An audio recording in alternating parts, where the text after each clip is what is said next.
Satu hari, tokoh besar bernama Imam Hasan al-Basri tengah berjalan di pasar kota Basrah.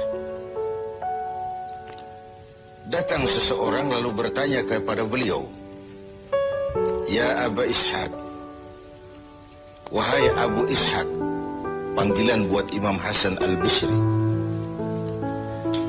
Katanya dalam Quran itu, "Ud'uni astajib lakum."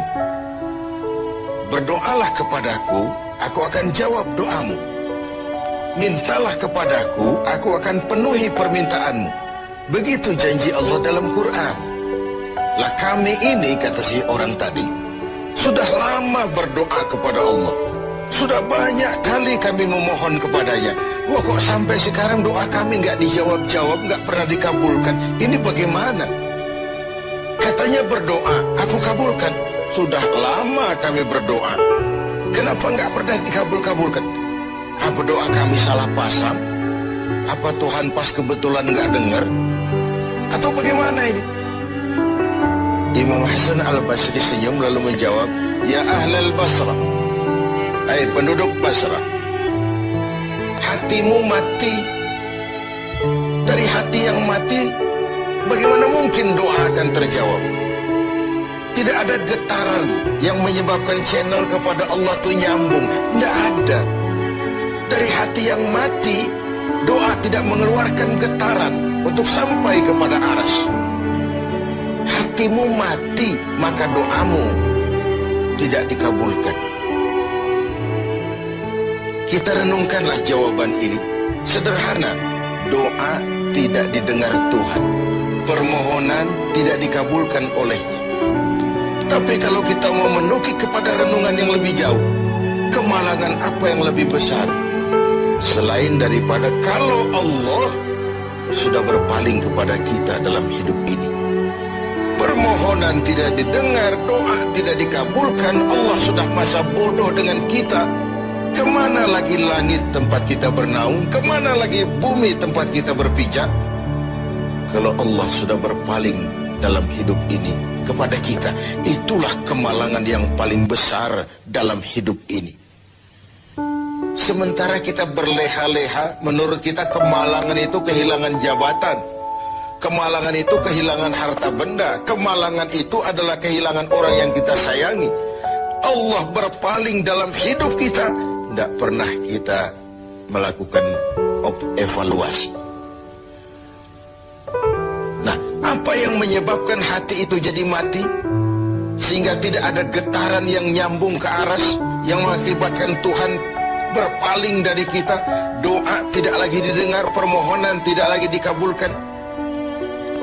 Ada beberapa hal yang menyebabkan hati jadi mati, sehingga doa tidak terangkat. Imam Hasan al-Basri menjelaskan beberapa faktor yang menyebabkan hati menjadi mati. Tidak ada lagi getaran yang mengantarkan doa ke aras, sehingga Tuhan pun berpaling. Yang pertama kata beliau, "Araftumullaha wa lam tu'tuhu haqqah." Kamu kenal Allah, tapi haknya untuk disembah, kewajibanmu untuk menyembah, tidak pernah kamu laksanakan. Bagaimana hati tidak jadi mati? Kenal. Siapa pencipta alam semesta? Allah. Siapa pencipta lautan, gunung, sungai? Allah. Siapa pencipta langit dan bumi? Allah. Siapa pengatur segala-galanya? Allah. Sholat apa tidak? Tergantung kebutuhan. Kamu kenal Allah, tapi haknya untuk disembah, kewajibanmu untuk menyembah, tidak pernah kamu laksanakan. Bukankah simpel bahwa Fatihah saja mengajarkan iyyaka na'budu wa iyyaka nasta'in? Hanya kepadamu kami menyembah dan hanya kepadamu kami mohon pertolongan. Tertibul kalimat, na'budu dulu, baru nasta'in. Kalau na'budu terlaksana, nasta'innya pasti top chair. Hanya kepadamu kami menyembah, hanya kepadamu kami mohon pertolongan. Kalau ibadah beres, pertolongan pasti datang. doa didengar, permohonan dikabulkan, munajat pun diterima. Kenapa? Nak budunya beres, maka nasta'innya nikmat. Tidak diajarkan kita iyyaka nasta'in wa iyyaka na'budu, tapi na'budu dulu, baru kemudian nasta'in. Kalau hati tidak mau mati, janganlah pengenalan kita kepada Allah tidak diiringi dengan pendekatan kita kepadanya. Bagaimana cara mendekat kepada Allah? Logika saja. Mau dekat dengan presiden, ikuti peraturan yang dibuat oleh protokolernya presiden. Mau dekat dengan gubernur, ikuti peraturan yang disusun oleh protokolnya gubernur. Tidak bisa mau dekat dengan gubernur bikin peraturan sendiri. Mau dekat dengan Allah bikin metode sendiri.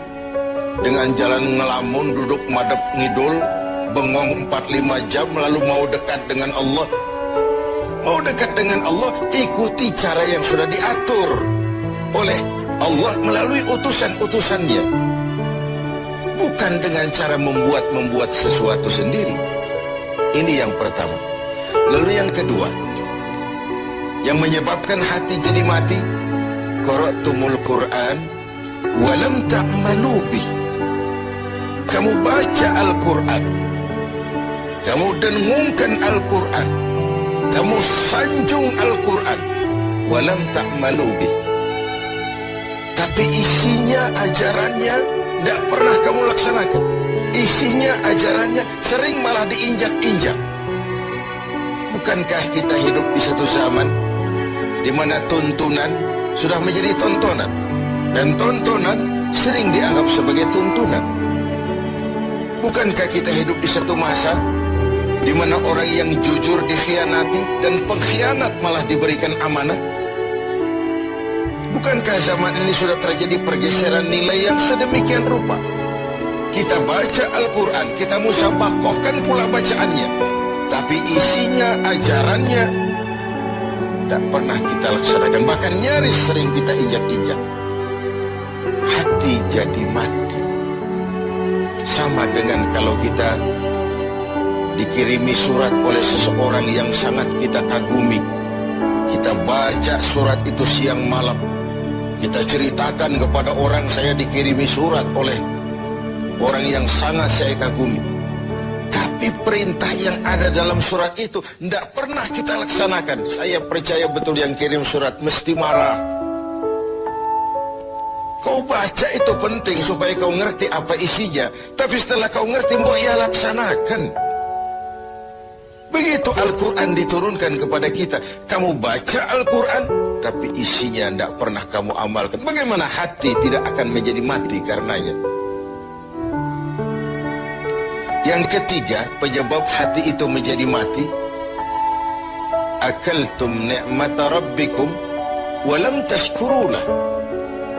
Kamu makan nikmat Tuhanmu, tidak pernah kamu bersyukur kepadanya.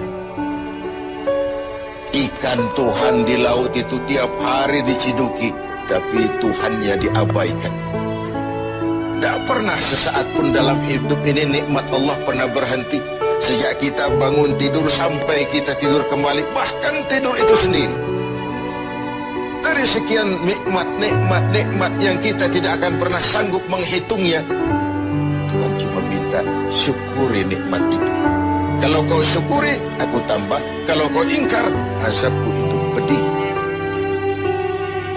Tiap hari kau makan nikmat Tuhanmu, akaltum nikmata rabbikum. Kau makan nikmat dari Tuhanmu, walam tashkurulah, tapi kepadanya kamu tidak pernah bersyukur. Baik syukur dalam bentuk ucapan, lebih-lebih syukur dalam bentuk perbuatan. Karena kalau syukur ucapan semua bisa. Alhamdulillah, terima kasih Tuhan, puji syukur, terima kasih Tuhan. Tapi perbuatannya sering tidak sinkron dengan ucapannya. Kalau saya diberikan harta oleh Allah, mulut saya tidak pernah berhenti. Alhamdulillah Tuhan, terima kasih dikasih harta. Tapi pelitnya 17 setan. Rasanya orang itu baru syukur perbuatan, baru syukur ucapan, belum syukur perbuatan. Karena syukur perbuatan artinya mempergunakan suatu nikmat sesuai dengan kehendak yang memberikan nikmat itu. Allah memberikan harta kepada saya. Apa yang Allah kehendaki dengan menggunakan harta ini? Bagaimana kehendak Allah tentang penggunaan harta ini? Allah memberikan jabatan kepada saya. Apa yang Allah kehendaki dengan memberikan jabatan ini kepada saya? Mempergunakan suatu nikmat sesuai dengan kehendak yang memberinya. Itulah syukur yang sebenarnya. Ini yang keempat. Yang kelima, penyebab hati itu jadi mati. Qultum annal mauta haqqun wa lam tasta'iddu lah. Kamu yakin, kamu percaya, kamu tahu betul hidup akan berakhir dengan kematian. Namun kau tidak pernah mempersiapkan diri untuk itu. Baik menghadapi kematian maupun menghadapi yang lebih penting sesudah kematian. Karena mati pada dasarnya sebuah peralihan dari sebuah tahap kehidupan kepada tahap kehidupan yang berikutnya. Bukan akhir. Bahkan saya lebih cenderung mengatakan mati adalah istilah yang digunakan bagi orang yang sedang hidup. Sipulan mati, itu kan kata yang hidup. Yang mengalami sedang pindah ke alam lain. Jadi tidak ada alasan hidup sulit bener, mending mati habis urusan. Tidak selesai sampai di situ. Tidak selesai urusannya. Hidup terus berlanjut di alam barzakh, terus berlanjut di alam mahsyar. Ini satu perjalanan panjang. Seperti kita akan berangkat keluar kota yang jauh, tentu kita harus menyiapkan bekal. Semakin jauh perjalanan, semakin banyak bekal yang kita bawa. Kalau Anda akan berangkat jauh, tidak bawa bekal berangkat juga, itu kan nekat sama namanya. Sampai ke tujuan